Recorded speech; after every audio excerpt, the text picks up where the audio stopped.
turn to go first. We'll go to Rebecca, Art, Jill, Slay, and Ron again. I'll read it twice. As a college student, I would like to hear your ideas on improving the relationship between Moscow and the U of I. I would also like to hear your ideas on the Legacy Crossing area. The question again, as a college student, I would like to hear your ideas on improving the relationship between Moscow and the U of I. I would also like to hear your ideas on the Legacy Crossing area. Rebecca? Well, I think that one idea would be that this notion that I have about increasing population around retired people, or even the folks that are already here. I think that there might be some opportunities for students at the University of Idaho to do learning service projects with elders in the community.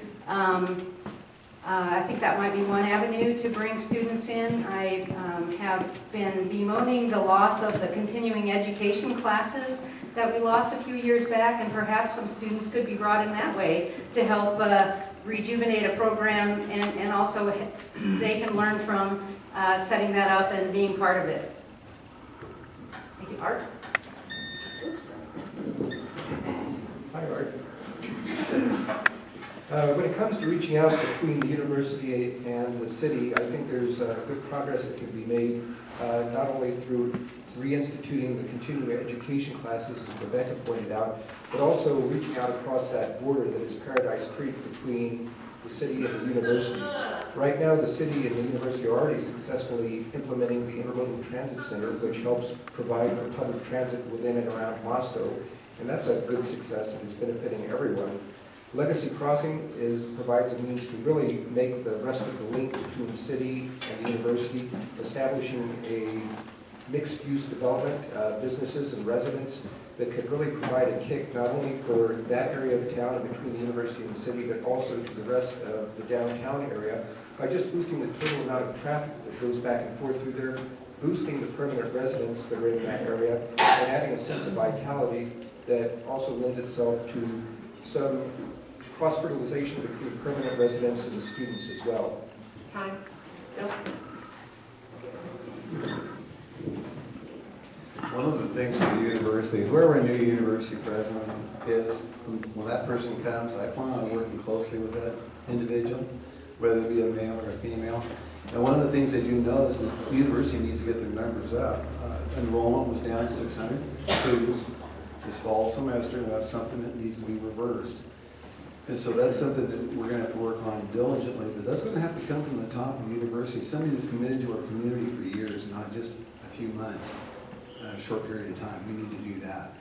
The Legacy Crossing, that's something that's been in the pipeline now for 7 years, and it's been kind of a pipe dream in a way, and it's going to go on probably for another decade. I would like to see results and see something really being built sometime. That's when we're going to be able to measure it. Will it be effective? Yes, it will, but let's see something happen. It's been in the talking stages for months and months now, and I'd like to see something happen with it, and hopefully it will. Thank you. Thank you.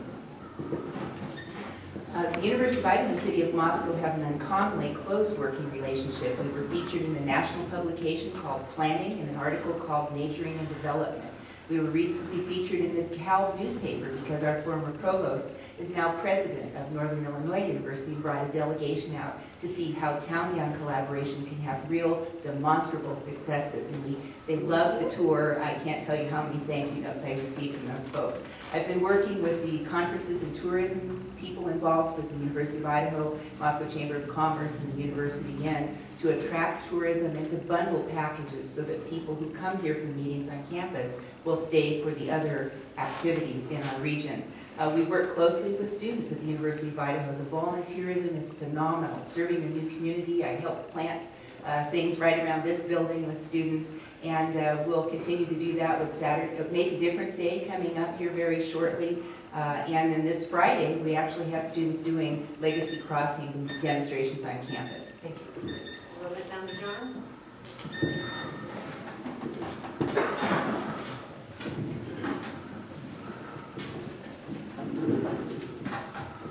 I think that the businesses that have sprung up and have become successful on the 6th Street corridor between the university and Main Street in Moscow have been some fairly positive showing that we can reach out to the students, give them some place to go, give them something to do, give them something to be part of. If they want to be part of more, the city has always been open to putting them on the committees, and we would dearly love to have some more of them show up. However, they have to show up. It's not a one-way street. If you want to be part of something, you have to let people know. As far as Legacy Crossing, they have not been beating down the doors. I think, like Bill said, Legacy Crossing is still a way off before we're able to use Legacy Crossing as a transitional point between the university and the city. Alder? Thank you. The first question regarding the relationship with the U of I, at first I thought that meant administration. The city has a very good relationship with administration. We meet with them quarterly with the president and his cabinet. We do very well there. Students are maybe another matter, but the grandson we got at the U of I, we're lucky if we see him once a semester. He's so busy studying. He was involved in band. Unless Mary calls and says, we're going to feed you dinner Sunday, can you come? We rarely get to see him. So there's a lot of things that we do right, as has been pointed out regarding the students. We'd be happy to do more if they just let us know, or if they had the time to ask us. Legacy Crossing has been around for 5+ years. Nothing really, with the exception of EMSI moving out of Alturas, has taken place in Legacy Crossing. Maybe we aren't very business friendly if we put so many restrictions on what we will only allow there, and developers don't see any way to make a profit. Thank you. And keep the mic, because it's your turn to be first. This is a question for all the candidates.